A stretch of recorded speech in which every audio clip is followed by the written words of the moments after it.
Tired of boring, healthy snacks? Get ready for a treat that's as beautiful as it is delicious. We're making a healthy layered rainbow biscuit cake. No baking required. First, gather your ingredients: whole wheat biscuits, creamy Greek yogurt, and a spectrum of natural food colorings. Divide your Greek yogurt into several bowls. Now for the magic. Add a pinch of each natural food coloring to a separate bowl. Stir until beautifully blended. Sweeten each vibrant layer with a touch of maple syrup or honey to taste. Look at those gorgeous hues.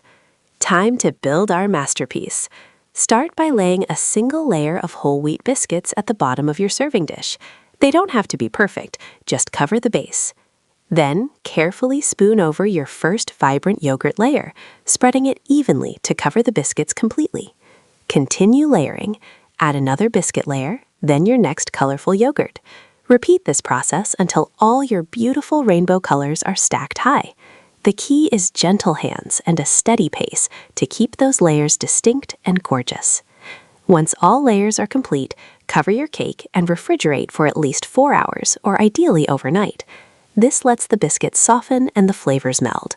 Just before serving, slice into gorgeous portions and garnish with fresh berries and a sprig of mint. A healthy, stunning, no-bake dessert ready to impress.